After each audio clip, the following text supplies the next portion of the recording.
Hello, my dear students. I am Namita Pant and I am lecturer English in Government Polytechnic Dehradun. And we are here to discuss the syllabus of English and Communication Skills Semester 1. In that, we have already done two chapters earlier. Now, here comes the third chapter, which is a beautiful essay written by Oliver Goldsmith, The Man in Black. The main character of the story or the essay is the Man in Black. His name is not given in the whole essay. So we have to address him, we have to know him only as the Man in Black. We can always call the one who is narrating the story, either we can call him a narrator or we can call him the author. We may think that it is Oliver Goldsmith himself, but not necessarily. We can call him the narrator also. So let's move forward. This is the picture of image of Oliver Goldsmith. He was a very famous essayist from early 18th century. He was born in around 1720s and died in about 1780s. So this is just for your knowledge, nothing important in that. So you can see that this essay is such an old essay that has been given in your syllabus. Why is it given here? Let's find out. Let's find out what the story is. It's a brief story sort of a thing which is in the form of an essay. Okay, so let's move forward. See, this is the beginning of the essay. Though fond of many acquaintances, I desire an intimacy only with a few. Though I know many people, acquaintances means those who know, whom you know. Okay, so I'm fond of the people whom I know, but I wish to have an intimacy or to have a close relationship with only a few. Though there are many people whom I know, but I don't want to be very close to them. I want to be close to a very few people. Okay. The Man in Black, whom I have often mentioned, is one of whose friendship I could wish to acquire because he possesses my esteem. Okay, there is a certain man whom I call the Man in Black. As I told you already, that the name of this person is not given in the essay. Okay, so the Man in Black, he had already mentioned it earlier also, he must have mentioned it in other essays also, is one whose friendship I wish to acquire. I want to gain. Acquire means to gain the friendship of this person, the Man in Black. Why? Because he possesses my esteem, because I respect him so much. Esteem is giving somebody respect. Okay, so he respects him so much, and so he wants to become friends with this, the Man in Black. His manners, it is true, are tinctured with some strange inconsistencies. Inconsistencies means which are not regular. Sometimes this side, sometimes that side. Okay. So he says that his manners, I'll definitely say that his manners are stained. Tinctured माने कुछ उसमें धब्बे पड़े हुए हैं inconsistencies के, मतलब उसका मैनर एक जैसा नहीं है, कभी कैसा व्यवहार करता है, कभी कैसा व्यवहार करता है. And he may be justly termed a humorist in a nation of humorists. Now this nation that he is mentioning about is of course England, है ना. इस व्यंग से भरे हुए देश के बीच में वो भी एक व्यंगात्मक चरित्र या अजीब चरित्र, ह्यूमरिस्ट में here be also called strange, है ना. अजीब सा कैरेक्टर है उसका भी. पूरे देश के लोगों का जो कैरेक्टर है वो भी अजीब है और इसका भी उन्हीं के जैसा ही है, अजीब सा है. Though he is generous even to profusion. He is generous. Generous माने दयालु है, बहुत बड़ी लिमिट तक, खूब ज्यादा, बहुत ज्यादा दयालु है. He affects to be thought a prodigy of parsimony and prudence. लेकिन वो चाहता है, वो ऐसा लोगों से उम्मीद करता है कि उसे माना जाए क्या, सिंबल माना जाए कंजूसी का. Parsimony is one who spends money very carefully. That person is known as parsimonious. Okay, so वो चाहता है कि लोग उसे जाने कि वो एक कंजूस है, मतलब सोच समझ के पैसा खर्च करता है और बहुत ही समझदारी से खर्च करता है, बहुत समझदार.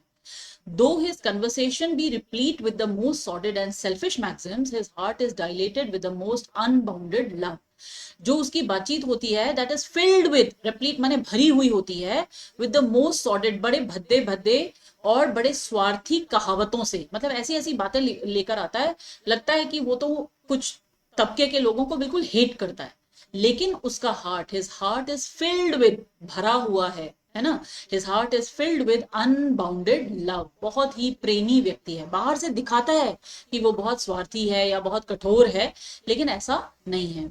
आई have known him profess himself a man hater. मैंने देखा है उसे, वो अपने आप को घोषित करता है. प्रोफेस करना means he explains himself, he declares himself to be what, a man hater, कि वो तो सारे ही लोगों से नफरत करने वाला है। While his cheek was glowing with compassion, लेकिन उसके गालों को या उसके चेहरे को चमकते हुए देखा है मैंने, किससे? दया के भाव से, ठीक है, प्रेम के भाव से।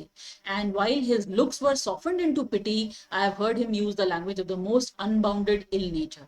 और ये भी कॉम्बिनेशन मैंने अजीब सा देखा है कि जब उसके दिल पूरा दया से भरा हुआ मुझे दिखाई दिया, उस समय उसके मुंह से जो शब्द निकल रहे थे वो बहुत ही बुरे थे। मतलब कभी भी बाहरी तौर पर दिखाना नहीं चाहता कि वो दयालु है या वो लोगों से प्रेम करता है। बाहरी तौर पर दिखाता है कि वो मैन हेटर है, कि उसे बिल्कुल पसंद नहीं लोग, है ना, लेकिन मन ही मन में उसके मन में दया का भाव भी है और उसके मन में प्रेम का भाव भी है। ठीक है। Some affect humanity and tenderness, others boast of having such dispositions from nature. कुछ तो ह्यूमैनिटी और टेंडरनेस लोग दिखाते हैं, शो ऑफ करते हैं। हियर इफेक्ट माने हुआ टू शो ऑफ, है ना। Some effect humanity and tenderness, कुछ तो शो ऑफ करते हैं कि उनमें मनुष्यता है या सॉफ्टनेस है।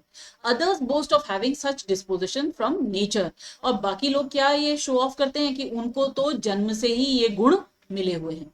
But he is the only man I ever knew who seemed ashamed of his natural benevolence. लेकिन ये एक अकेला ऐसा आदमी है जिसको मैंने देखा जो शर्मिंदा है अपनी इस जो स्वाभाविक उसमें दया की भावना है ना, बेनेवलेंस है उसके अंदर, उस पर वो शर्मिंदा है। ठीक है, उसे शर्म आती है दिखाने में कि वो दयालु है। He takes as much pains to hide his feelings as any hypocrite would to conceal his indifference। वो बहुत ही कोशिश करता है, बहुत मेहनत करता है। पेन लेना मतलब होता है बहुत कोशिश करता है, what to hide his feelings, ठीक है। एज एनी हिपोक्रेट, की कोई दिखावा करने वाला व्यक्ति ना जो है वो उतनी कोशिश करेगा इस बात के लिए, ये छुपाने के लिए कि उसको कोई फर्क नहीं पड़ता। जैसे जो कोई दिखावा वाला व्यक्ति होगा वो क्या करेगा, वो ये कोशिश करेगा कि वो दिखाए कि वो बहुत ही दयालु है ना। जबकि ये क्या कोशिश करता है, ये कोशिश करता है कि वो दयालु नहीं है, ऐसी फीलिंग्स दिखाने की कोशिश करता है। ठीक है। But on every unguarded moment the mask drops off and reveals him to the most superficial observer. लेकिन जब कभी भी वो थोड़ा केयरफुल नहीं होता है, अनगार्डेड मोमेंट यहाँ पे किसके लिए है, जब थोड़ा सा भी केयरफुल होना रह जाता है, उससे केयरलेस हो जाता है वो थोड़ा सा, तो जो इसका ये दिखावे वाला जो मास्क है ना, ये गिर जाता है। कैसा कौन सा दिखावे वाला मास्क है कि वो दयालु नहीं है, ये वाला मास्क उसका गिर जाता है और सभी को दिख जाता है। एक सुपरफिशियल ऑब्जर्वर मतलब जो बाहरी तौर पर भी अगर उसे देखेगा ना तो उसे भी समझ आ जाएगा कि इसका स्वाभाविक ऐसा नेचर नहीं है। ठीक है। In one of our late excursions into the country, happening to discourse upon the provision that was made for the poor in England, he seemed amazed how any of his countrymen could be so foolishly weak as to relieve occasional objects of charity when the laws had made such ample provisions for their support। एक बार हम लोग ऐसे ही late माने पिछले, है ना, अभी हाल ही में हम लोग एक एक्सकर्जन में गए। एक्सकर्जन मतलब हुआ किसी यात्रा पर, छोटी मोटी यात्रा पर हम गए। कहाँ? इनटू द कंट्री, देहात के इलाके में हम गए और वहां पे हम लोग आपस में बातचीत कर रहे थे। We were talking about the provisions, the arrangements that were made for the poor in England. गरीबों के लिए इंग्लैंड में क्या क्या इंतजाम किया गया उसके बारे में हम लोग बात कर रहे थे। He seemed amazed how any of his countrymen could be so foolishly weak। उसको इस बात को देख करके he was feeling so strange, है ना, he was so surprised to see कि इंग्लैंड में जो उसके लोग हैं, उसके देश के जो लोग हैं, वो मतलब इतने बेवकूफ और इतने मूर्ख, इतने कमजोर कैसे हो सकते हैं, वो इन जैसे लोगों को चैरिटी करते हैं, ठीक है, दान दक्षिणा देते हैं। जबकि when the laws had made such ample provision for their support, जबकि जो इंग्लैंड का कानून है उसके थ्रू इन गरीबों को बहुत सुविधाएं दी गई हैं। एम्पल माने पर्याप्त, ठीक है, ठीक सुविधाएं इन्हें मिली हुई हैं इनके सपोर्ट के लिए। ठीक है। तो ये बोल रहा है कि ऐसे कैसे हुआ कि उसके देशवासी इतने बेवकूफ हैं, कमजोर हैं कि वो फिर भी इनको दया करके कुछ ना कुछ देते हैं, जबकि कानून तो इन्हें दे ही रहा है। ठीक, आगे देखिए। In every parish house says he the poor are supplied with food, clothes, fire and a bed to lie on. हर पैरिश हाउस, पैरिश क्या होता है, पैरिश एक चर्च के आसपास का जितना सारा इलाका होता है वो पैरिश कहलाता है, और उसमें ठहरने के लिए कमरे वगैरह थोड़ा इंतजाम ये सब रहता है। ठीक है। So in every parish house says he the poor are supplied, ये जो गरीब लोग हैं इन्हें दिया जाता है क्या, food, clothes, fire and bed to lie on, कपड़े भी मिल रहे हैं, खाना भी मिल रहा है, गर्म रहने के लिए आग भी मिल रही है और बेड भी मिल रहा है। They want no more, I desire no more myself. वो बोलता है कि इनको इससे ज्यादा और क्या चाहिए, मुझे खुद भी इससे ज्यादा कुछ नहीं चाहिए। अगर मुझे ये सब चीजें मिल जाएं तो मुझे और किसी चीज की इच्छा होगी ही नहीं। Yet they still seem discontented, फिर भी वो नजर आते हैं डिससेटिस्फाइड, फिर भी ये गरीब जो हैं डिससेटिस्फाइड ही रहते हैं।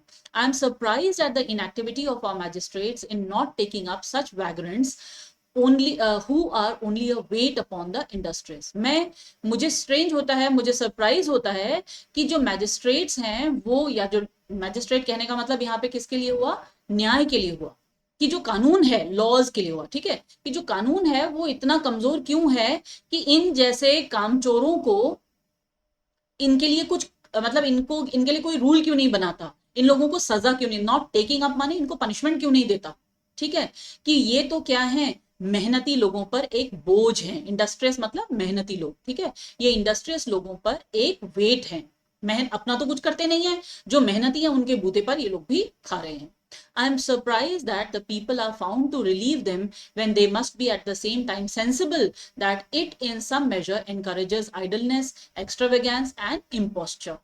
मुझे सरप्राइज होता है, कह रहा है वो, कि लोग इनकी हेल्प कैसे करते हैं, जबकि सेंसिबल बात क्या होती कि इनको किसी तरीके से, अगर हम इनकी हेल्प ऐसे करते रहेंगे ना, ये खाली बैठे रहते हैं और हम इनकी हेल्प करते रहते हैं, कह रहे हैं, तो इससे क्या होता है, खालीपन, मतलब ये जो आइडल घूमते रहते हैं ना, फालतू घूमते रहते हैं, ये बढ़ता जाएगा, क्योंकि इनको पता चल जाएगा कि खाली रहने के बाद भी इन्हें खाना मिल जा रहा है, कपड़े मिल जा रहे हैं, बिस्तर मिल जा रहा है, तो और क्या चाहिए, ठीक है। और इसकी वजह से ये लोग एक्स्ट्रा खर्च करना भी सीखेंगे, एक्स्ट्रा पैसा मिल रहा है उनको, काम भी कुछ नहीं करना, पैसा भी मिल रहा है, और ये धोखाधड़ी भी बढ़ाते जाएंगे, ठीक है, इनका बुरा स्वभाव भी बढ़ता जाएगा, गलत भी करते जाएंगे। Were I to advise any man for whom I had the least regard, I would caution him by all means not to be imposed upon by their false pretenses। अगर किसी भी व्यक्ति के लिए मेरे मन में जरा सी भी इज्जत है, ये मैन इन ब्लैक कह रहा है, तो मैं उसे सजेस्ट करूंगा, एडवाइस करूंगा, सुझाव दूंगा कि इन लोगों से हमेशा बच के रहना चाहिए, क्योंकि दिखावों से, फॉल्स प्रिटेंस माने झूठे धोखे से बच के रहना चाहिए, उसमें फंसना नहीं चाहिए, ठीक है।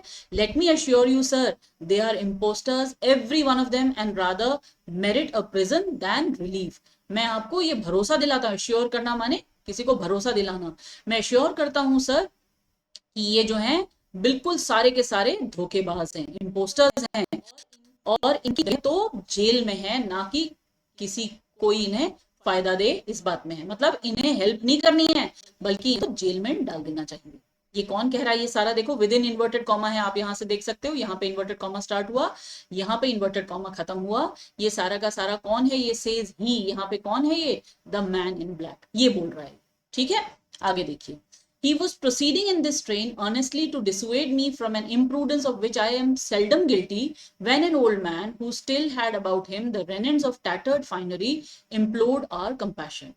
वो ऐसा बोलता जा रहा था, प्रोसीडिंग माने बढ़ता जा रहा था, इसी मैनर में, इसी टोन में वो उनके बारे में बताता जा रहा था, अर्नेस्टली बहुत कोशिश कर रहा था कि मुझे इन सब से दूर कर सके, डिसुएड करना माने हटाना, ठीक है, और from an imprudence of which I am seldom guilty, मैं तो ऐसा करता भी नहीं, मतलब जो नरेटर है वो कह रहा है कि मैं तो इन लोगों की मदद वैसे भी नहीं करता, और वो बड़ी कोशिश कर रहा था मुझे इनसे हटाने की। When an old man, जब क्या हुआ बीच में, एक बूढ़ा आदमी, who still had about him the remnants of tattered finery, remnants माने बचा खुचा जो भी था उसके पास, ठीक है, tattered माने फटे हाल में, और finery मतलब बहुत शानदार कपड़ा, उसने क्या था अपने शरीर में अभी भी कुछ अंश बचे हुए थे उस फटे हुए बहुत शानदार कपड़े के जो उसने पहना हुआ था, इम्प्लोर्ड अवर कंपैशन, उसको देख करके, मतलब वो हमारी ओर ऐसे बढ़ा कि हम उस पर दया करें, ठीक है। He assured us that he was no common beggar, उसने हमें विश्वास दिलाया कि वो कोई साधारण भिखारी नहीं है, but forced into the shameful profession to support a dying wife and 5 hungry children, but वो इस शर्मनाक काम में, व्यवसाय में इसलिए फोर्स, इसलिए मजबूरी में वो आया है क्योंकि घर में उसकी एक पत्नी है जो कि बीमार है, मरती हुई है, मरने वाली है, और उसके 5 भूखे बच्चे हैं, इसलिए वो भीख मांग रहा है। But being prepossessed against such falsehoods, his story had not the least influence upon me।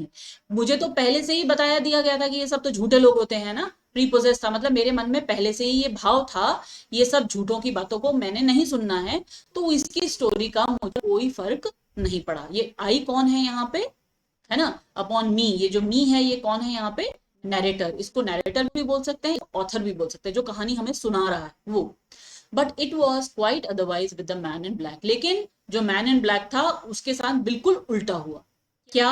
I could see it visibly operate upon his countenance and effectually interrupt his हैरंग।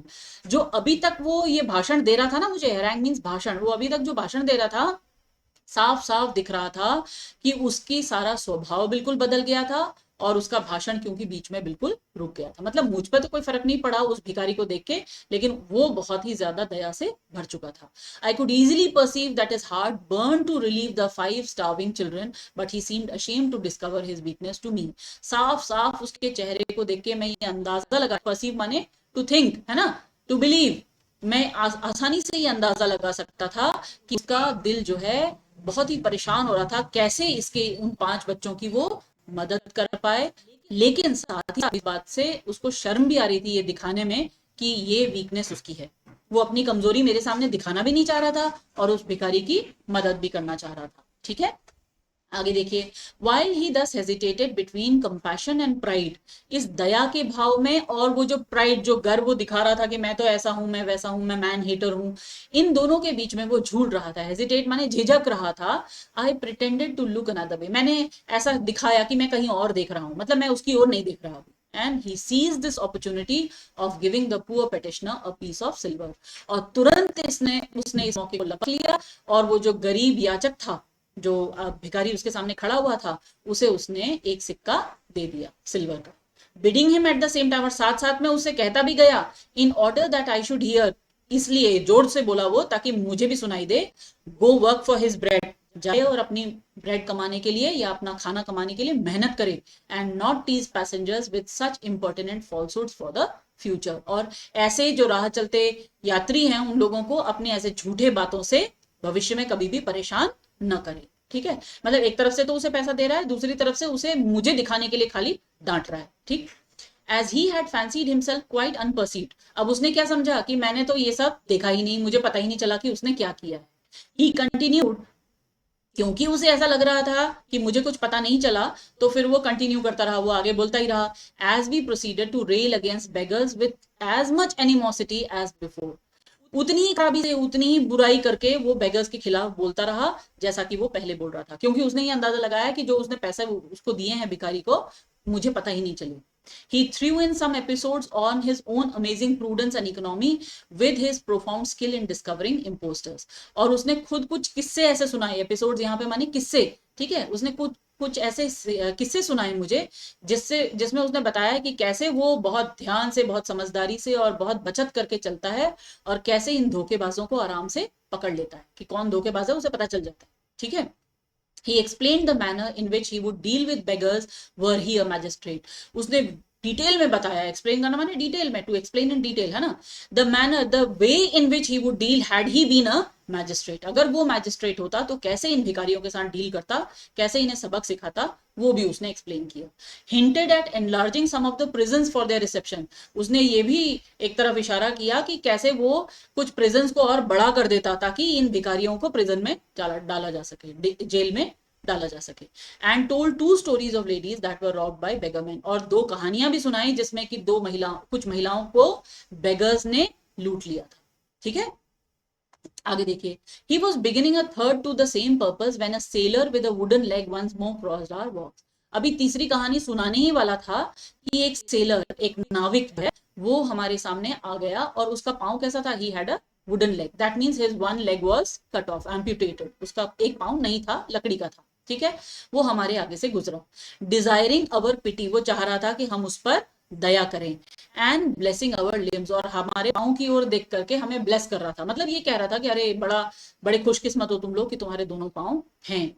I was for going on without taking any notice, मैं तो आगे जाता जा रहा था, मैं आगे बढ़ता गया, उसकी ओर मैंने बिल्कुल भी ध्यान नहीं दिया। But my friend looking wishfully upon the poor petitioner bid me stop, लेकिन मेरा जो दोस्त था, कौन है ये, my friend the man in black, है ना, उसने बड़ी उम्मीदों से, बड़ी आशा से उसकी ओर देखा, उस गरीब याचक की ओर देखा और मुझे रुकने को कहा। and he would show me with how much ease he could at any time detect an imposter. और मुझे ये दिखाने के लिए रोका उसने, रुको रुको एक मिनट, अभी मैं दिखाता हूँ देखो तुम्हें कि कैसे मैं धोखेबाजों को एकदम पकड़ लेता हूँ, पहचान लेता हूँ, detect, identify, I can easily identify who is an imposter. He therefore assumed a look of importance. तो उसने थोड़ा सा वैसा चेहरा बनाया कि बहुत ही मतलब गर्व वाला और बहुत वैसा वाला, ठीक है. And in an angry tone began to examine the sailor, और उस सेलर को, उस नाविक को एंग्री टोन में, वो गुस्से वाली टोन में उसको एग्जामिन करके बोला, demanding in what engagement he was thus disabled and rendered unfit for service. क्या पूछा उसने? उसने पूछा कि क्या हुआ, ऐसा क्या घटना हुई that you were so disabled, you became your leg was to be amputated, ऐसा क्या हुआ कि तुम्हारा पांव काटना पड़ा और तुम सर्विस के लिए अनफिट हो गए. ठीक.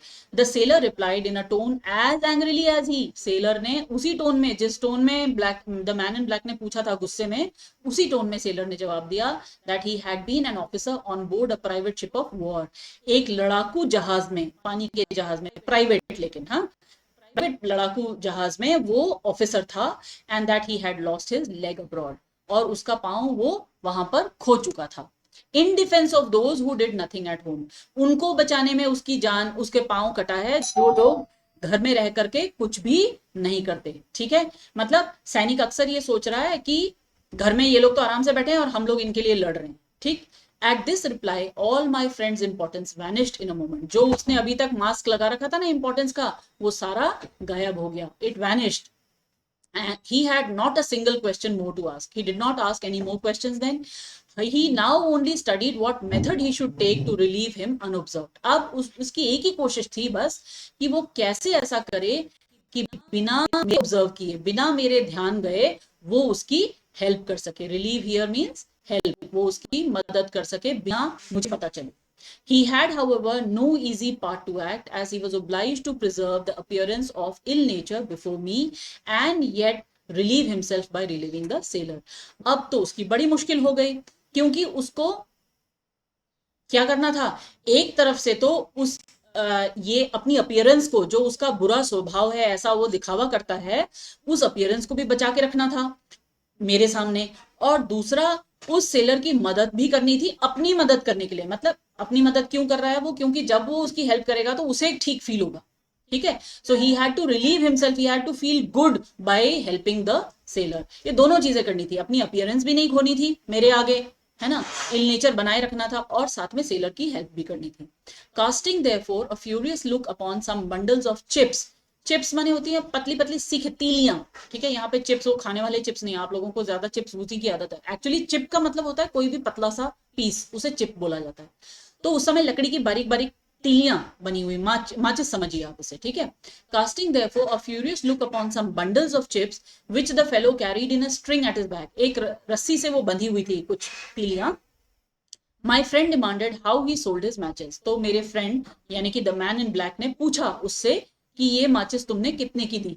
ठीक है, but not waiting for a reply desired in a surly tone to have a shilling's worth, लेकिन उसके जवाब का वेट भी नहीं किया, बोला कि 1 शिलिंग से ज्यादा की तो वो होंगी भी नहीं. जबकि अगर मतलब अभी हमको एक्चुअली ये शिलिंग का वर्थ हमें मालूम नहीं, उस जमाने में शिलिंग का वर्थ हमें नहीं मालूम.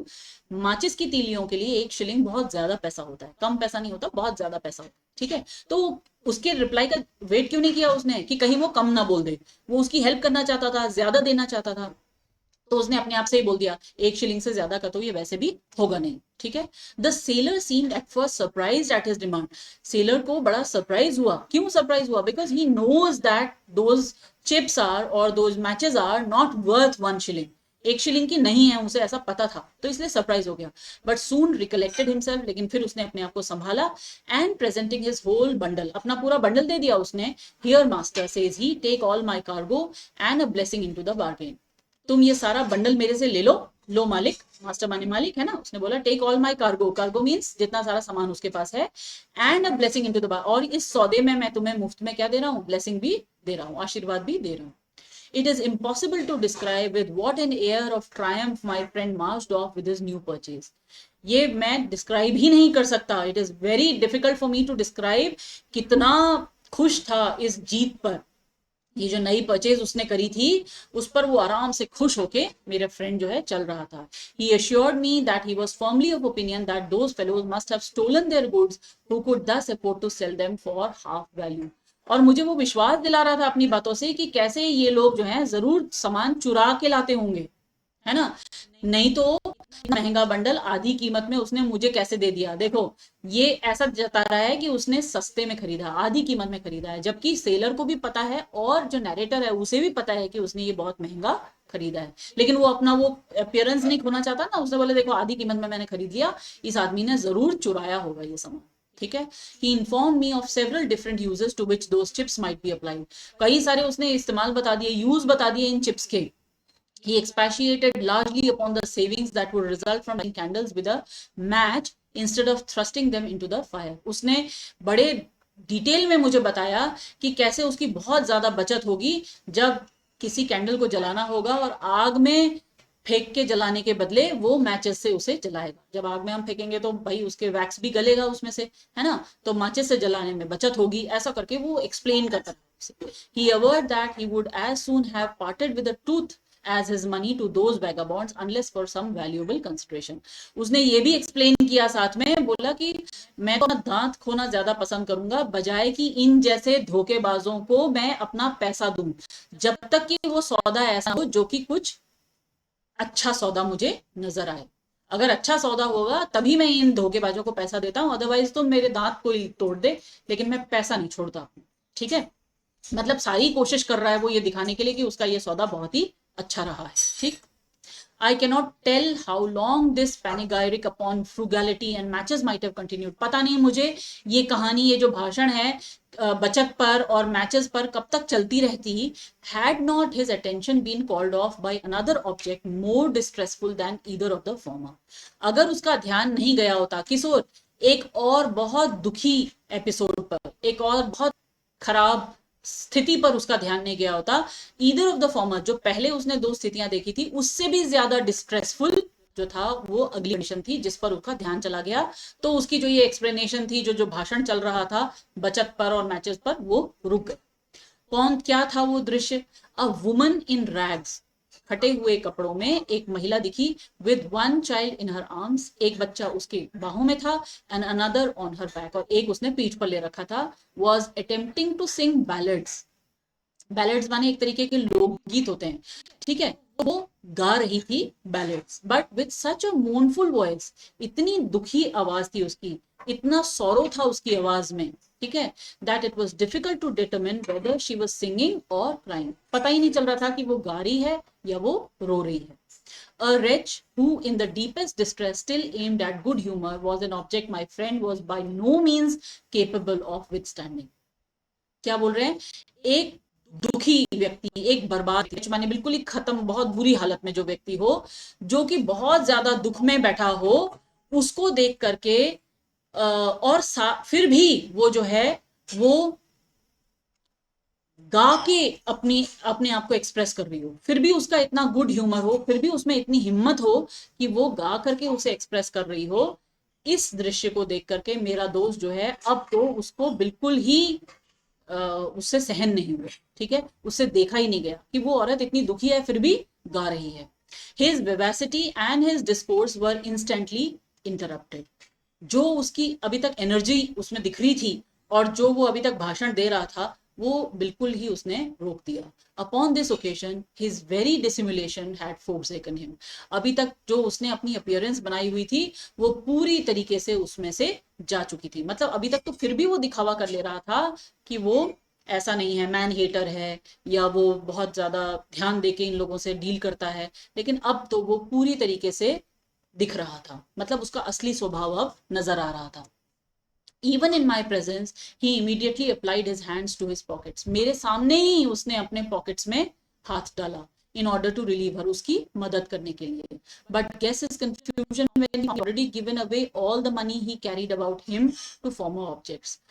सोचो कि उसको कितना कंफ्यूजन हुआ होगा जब उसने अपनी पॉकेट में हाथ डाला और उसने पाया कि अभी तक जितना पैसा उसके पास था वो तो सारा पहले ही वो दे चुका है. ठीक है. The misery painted in the woman's visage was not half so strongly expressed as the agony in his. वो औरत इतनी परेशानी में थी, सोचो उसकी अपीयरेंस कितनी दुख भरी थी. वो उसकी मिजरी माने उसकी जो गरीबी थी वो झलक रही थी, उससे दिख रही थी सामने से, लेकिन फिर भी वो उतनी परेशानी नहीं दिख रही थी जितनी कि इस मैन इन ब्लैक के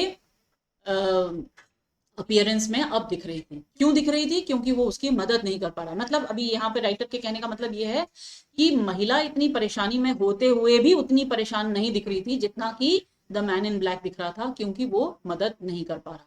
ठीक है. He continued for to search for some time but to no purpose till at length recollecting himself with a face of ineffable good nature, as he had no money, he put into her hands his shillings worth of matches. फिर क्या हुआ? वो अपने pocket में search करता रहा, लेकिन कुछ फायदा नहीं, क्योंकि उसने तो पैसा दे चुका था वो सारा. फिर अचानक से उसे याद आया. क्या? With a face of ineffable good nature. Ineffable माने जिसको एक्सप्रेस ही नहीं किया जा सकता. ठीक है. Which can not be express, that is called ineffable. ठीक है. इनडिस्क्राइबेबल कह सकते हो आप इसे. तो उसका जो अच्छा स्वभाव था जिसको कि हम एक्सप्लेन ही नहीं कर सकते, वो उसको अचानक से ध्यान आया इस बात पर. As he had no money, पैसा तो उसके पास नहीं था, तो उसने he put into her hands his shilling's worth of matches. उसने तुरंत उसके हाथ में जो उसने अभी माचिस खरीदी थी वो उसने सारी की सारी उस महिला को दे दी. ठीक. So this was all about the essay. I think with the explanation, I try to do it both multilingual, because I feel there are certain students who want an explanation in Hindi as well. So I tried doing both. I hope you understood this chapter, The Man in Black. There is no confusion about it. It's just like a story, though it's in the form of an essay, but ये story ही है. So this was all about The Man in Black. The name of the person is not given here. The person who says I for in the chapter may be the author. We may call him the author, or we may call him the narrator. It's up to the wish. You can write anything whenever you get a question from this chapter. So with these words, I bid you goodbye. Take care and study well.